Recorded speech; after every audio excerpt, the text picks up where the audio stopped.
You're with Julian on The Brown Note and America the Broken. I suppose if there's an overriding theme to this piece, it's that if you live in Australia, UK, the rest of Europe, that none of what's happening in America is logistically or legally even possible to do.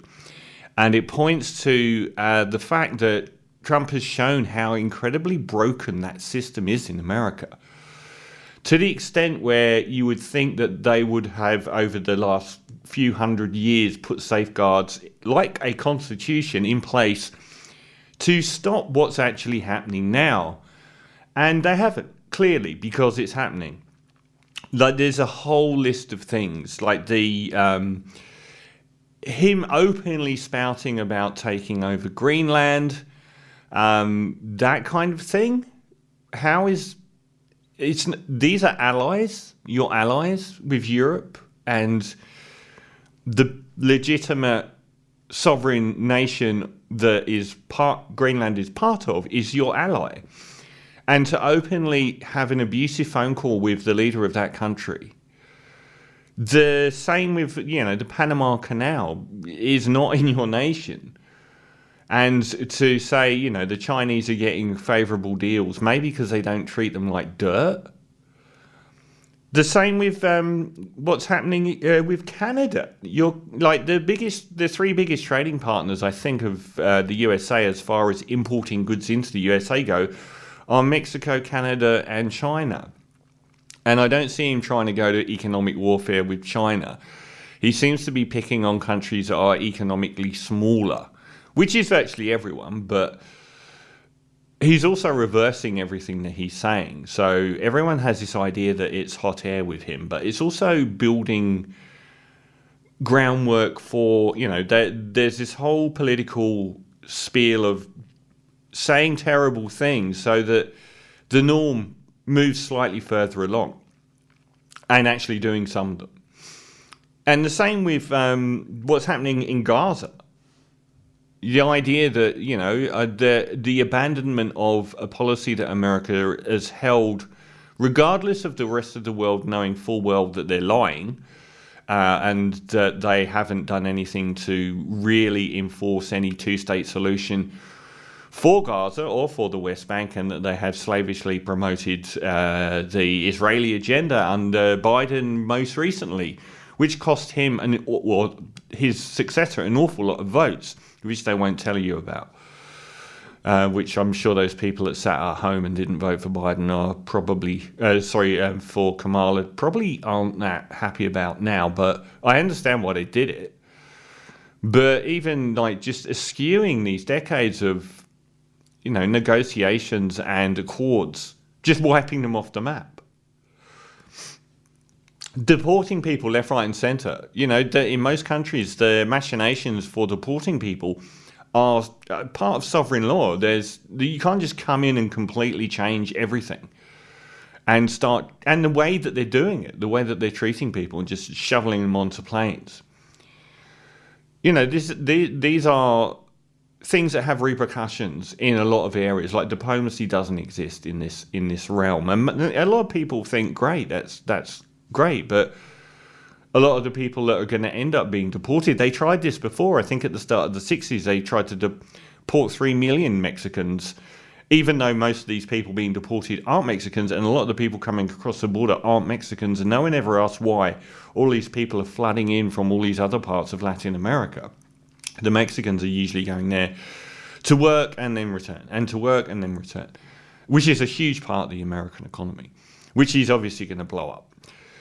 But the treatment of these people and the inhumane demonization of them as well, there's renaming parts of the world, renaming the Gulf of America. How is that possible to do within days of taking office? How is that part of your remit? No one voted for that. And how are you allowed to just randomly change the name of things? Surely you could change the name of America then if you wanted. Removing security details from people that are under actual threats.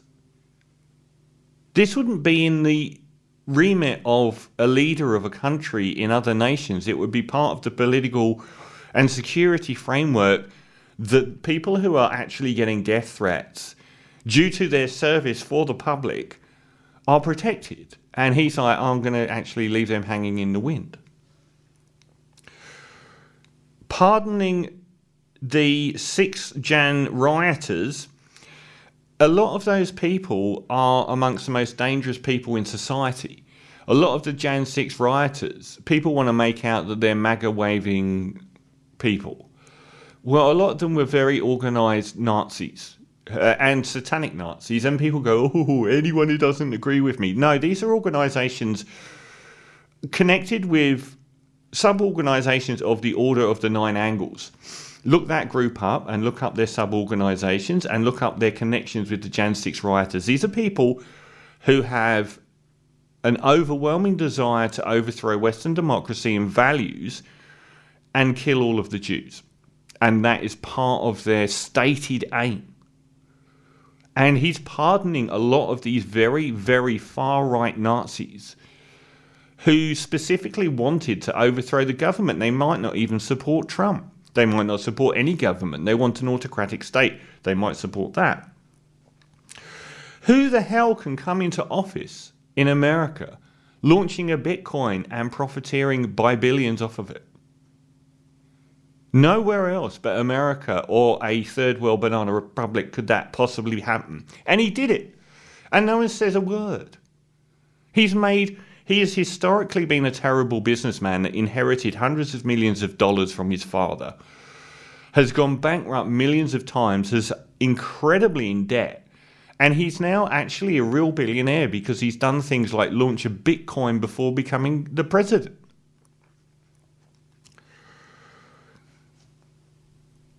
Making a cabinet of lackeys who are completely and utterly not only incompetent but wildly inexperienced and inappropriate for leading the world's largest military, for dominion over hundreds of thousands, if not in the military, I think 3 million workers, but in multiple realms of government, where their sole criteria is their loyalty to the leader. That doesn't happen anywhere else, apart from in dictatorships. Letting unelected people like Musk gut agencies. Musk has been recruiting an army of people for this government restructure, where he is gutting agencies that actually were investigating him. But he's recruiting an army of children off the internet that follow him, the same as the children that follow Andrew Tate. Often very young people from these online communities who are responsible for gutting agencies that are responsible for incredibly important things, such as the healthcare of millions of Americans, or for buying millions of dollars of farm produce from American farmers. They have no experience or capabilities in these areas. Employment laws. The rest of the world looks on the way that they sack people in America and are in shock. You sign a contract for your job here in Australia or in most of the developed world, and it actually means something. You can't have some bozo like Dutton come in tomorrow and sack 100,000 people. Their employment laws are garbage. The way that Musk can, even before this government role, which he wasn't elected for, would just at a whim say that he was firing people left, right and centre. What possible reason would you have to honour your own job contract if the person at the top doesn't honour it at all? Threatening access to disaster relief. In the California wildfires, there were threats that they would withhold disaster relief. Removing jobs from thousands of people and demonising them because of this diversity hire rule, which is the most codified racism you'll ever find, where there's an entire group of people now that look online for after any disaster or comparable event to see if there's a black face, a woman or a gay person or a trans person in the picture of the people responsible, so they can immediately dismiss any experience they have in that role. and who would look at a group of 4 white men standing there and say, okay, at least that was done right. Bullying nations with impunity, using the threat of all of these aid agreements that have been set up over decades, with the full involvement of Congress and fiscal bodies, and just saying no. Who the hell gets to do that in another country? No one. Threatening the news media, threatening to actually dismantle entire news organisations that aren't friendly, and having them kowtow to him. Even the Supreme Court and the Constitution may end up useless. I said at the start, there's 2 things that they're going to do that will be in contravention of the Constitution. One is Trump will try and have a 3rd term. Good luck getting rid of him now, given that the huge percentage of the media and of the army and the police in America support Trump.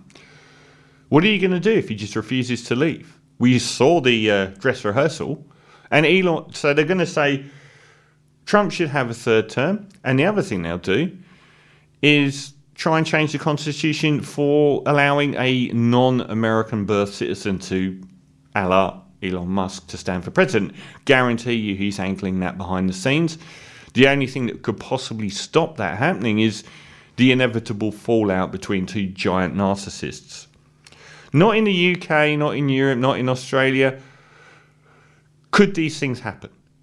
It shows how broken it is in America, that they are able to actually do these things so rapidly. No one man should ever have more power than the state or the legal apparatus or the political apparatus of that state. And America shows that it always had that flaw in the system if one man can come in and do all of this. If one man can go through the FBI and make them all sign loyalty pledges and get rid of anyone that doesn't support him, so he controls all of the legal frameworks. And the same with judges. They'll go after every judge that opposes them. In Australia, you can't do that. The judge is above the politician. The political framework is above the politician. Even the party they're with is above the politician. Not in America. If one person can destroy everything so easily, that could have always happened. So their system is completely broken. And America isn't a free democracy if that's the case. If one person can come in and so easily dismantle everything on a whim. At least in the UK, when they had something so damaging as Brexit, they had to have a referendum to do it. If Donald Trump was in charge of the UK, he would have simply said on a whim, we're leaving Europe. America's a fascist state and they've done it to themselves. And I don't see a way out for them, but if they do ever come out of this nightmare, they need frameworks in place where the politician of the day, no matter how crazy and dangerous, isn't above the law or the political machinery or the Constitution to even be able to do this.